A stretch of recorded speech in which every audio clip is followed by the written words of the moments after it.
എല്ലാ സുഹൃത്തുക്കൾക്കും life vision ടോക്ടറിലേക്ക് ഒരിക്കൽ കൂടി സ്വാഗതം ചെയ്യുന്നു. ഇന്നത്തെ വീഡിയോ പ്രധാനമായും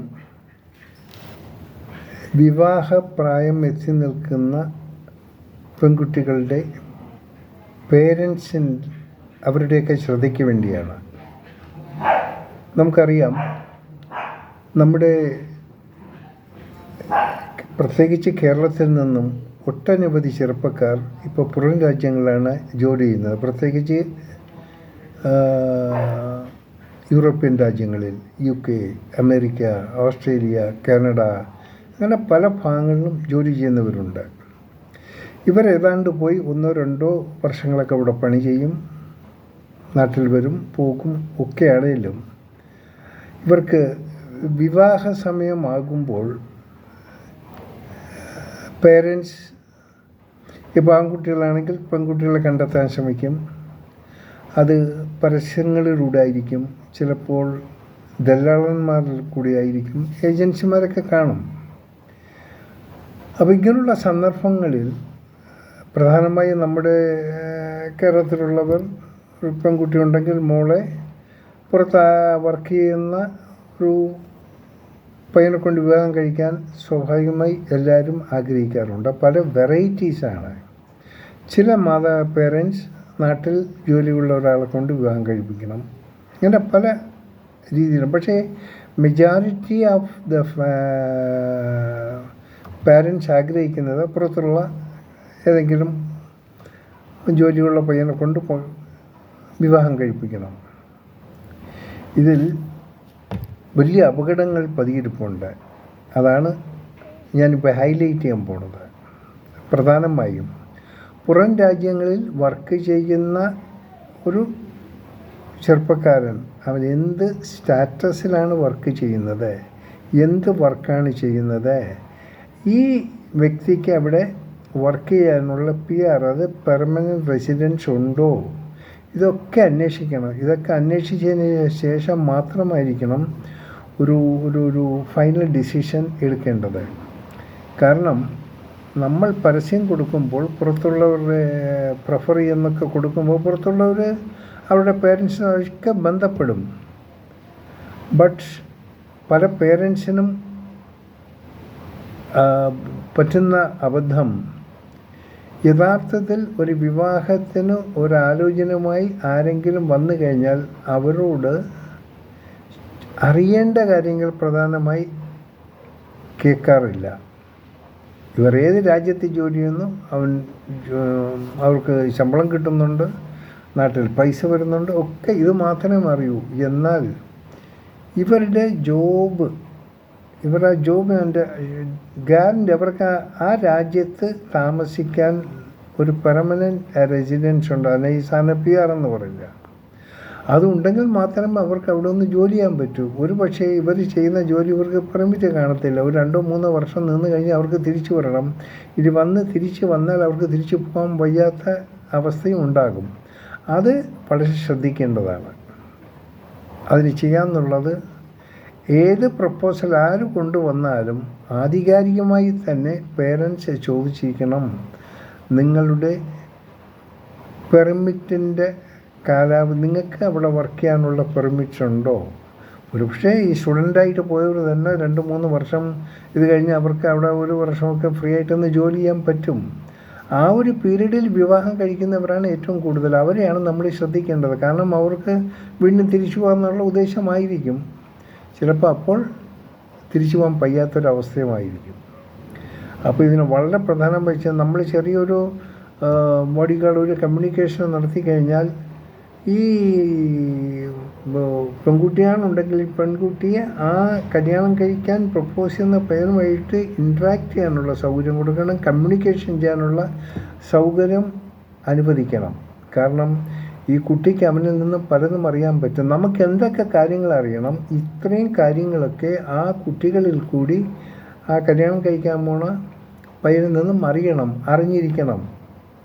അതിന് ഒഫീഷ്യലായിട്ട് അറിഞ്ഞ് അതിനൊരു ജെന്യൂനിറ്റി മനസ്സിലാക്കിയതിന് ശേഷം മാത്രമേ പെൺകുട്ടികളെ പുറത്തുള്ള പയ്യന്മാരെ കൊണ്ട് പിള്ളേരെ വിവാഹം കഴിക്കാവൂ, ഇല്ലെങ്കിൽ ബുദ്ധിമുട്ടാകും.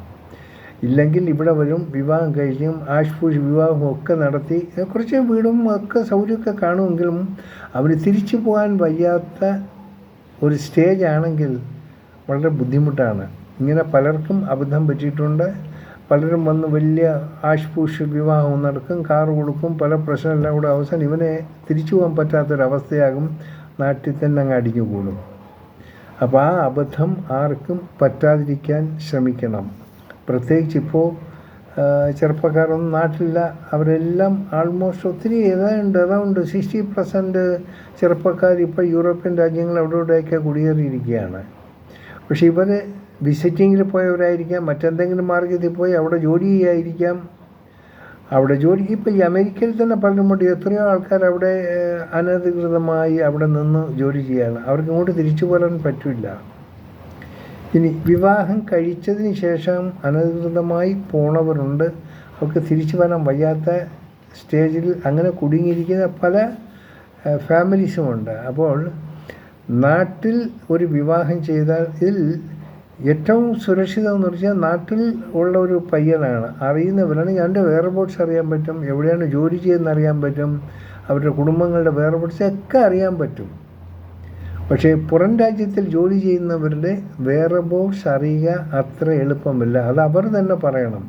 ഇല്ലെങ്കിലുള്ള ഒരു പ്രധാന മാർഗം, ഏതെങ്കിലും രാജ്യത്തു നിന്നാണ് ഒരു പ്രപ്പോസൽ വരുന്നെങ്കിൽ അവിടെ നിങ്ങളുടെ ബന്ധുജനങ്ങളോ സുഹൃത്ത് ജനങ്ങളോ ആരെങ്കിലും ഉണ്ടെങ്കിൽ അവരിൽ കൂടി ഈ പയ്യൻ്റെ വേറെബോട്ട്സ് അറിഞ്ഞിരിക്കണം.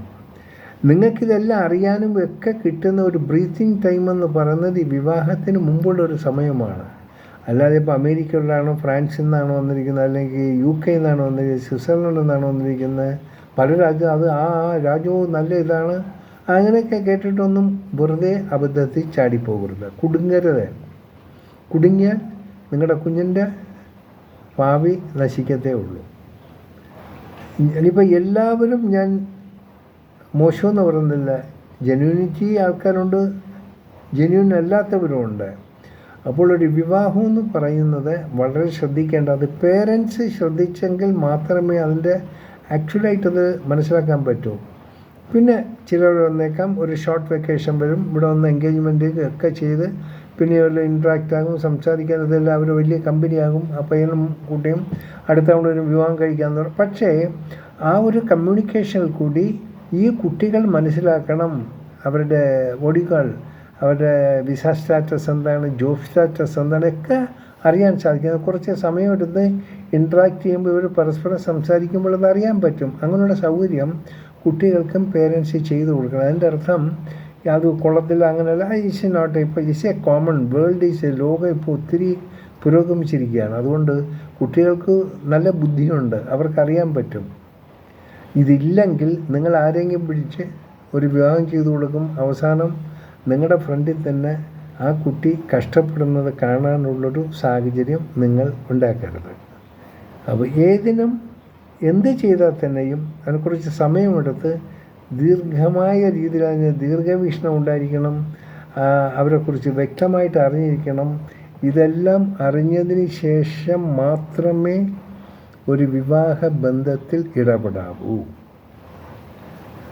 ഇവൻ ബന്ധുക്കൾ കൊണ്ടുവരുന്ന ബന്ധമായിരുന്നാലും സുഹൃത്തുക്കൾ കൊണ്ടുവരുന്ന ബന്ധമായിരുന്നാലും ഒരു ഏജൻസി മൂലം വരുന്ന ബന്ധമായിരുന്നാലും എന്തു തന്നെയായിരുന്നാലും നാം അറിയേണ്ട കാര്യങ്ങൾ വ്യക്തമായി അറിഞ്ഞതിന് ശേഷം മാത്രമേ ഒരു തീരുമാനമെടുക്കാവൂ, ഒരു ഫൈനൽ ഡിസിഷൻ എടുക്കാവൂ. ഇല്ലെങ്കിൽ നാം ഒരുപാട് ദുഃഖിക്കേണ്ടി വരും. ചിലപ്പോൾ ഒരു മൂളൊക്കെ ആയിരിക്കും ഉണ്ടാകുക.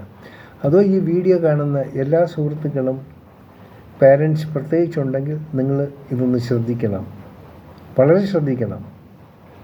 ഇല്ലെങ്കിൽ കഷ്ടപ്പെട്ട അവസാനം നിങ്ങൾ ഒന്നൊന്നൊക്കെ പ്രായമായ ശേഷം മോൾ ഫ്രണ്ടിൽ വന്നിരുന്ന് സങ്കടപ്പെടുന്ന കാണുമ്പോൾ നിങ്ങൾക്ക് സഹിക്കാൻ പറ്റില്ല. So be safe. കഴിയുന്നതും മാക്സിമം എത്ര കണ്ട് ശ്രദ്ധിക്കുന്നോ അത്ര കണ്ട് നിങ്ങൾ സുരക്ഷിതരായിരിക്കും, നിങ്ങളുടെ കുട്ടികളും സുരക്ഷിതരായിരിക്കും. ഒരു വടികൾ ആരുടെയും ഈ പ്രലോഭനങ്ങളിൽ പെടാതെ ഏജൻറ്റന്മാരുടെ ഈ ആവശ്യമില്ലാതെ അവരുടെ സംസാരം മാത്രം വിശ്വസിച്ചിട്ട് ഒന്നും ചെയ്യാതിരിക്കുക. എല്ലാവരും, എല്ലാ സുഹൃത്തുക്കൾക്കും ഈ ഒരു വിവരങ്ങൾ നിങ്ങൾ പങ്കുവയ്ക്കണം. കാണാൻ വീണ്ടും അടുത്തൊരു വീഡിയോയിലൂടെ. ഞാൻ GK തുമ്പക്കാരൻ. സാധിച്ചാൽ ഇതെല്ലാവർക്കും ഷെയർ ചെയ്യുകയും ഒന്ന് സബ്സ്ക്രൈബ് ചെയ്യുകയും ചെയ്യുക. കാണാം വീണ്ടും നമുക്ക് മറ്റൊരു വീഡിയോയിലൂടെ. Thank you. ഞാൻ GK തുമ്പക്കാരൻ.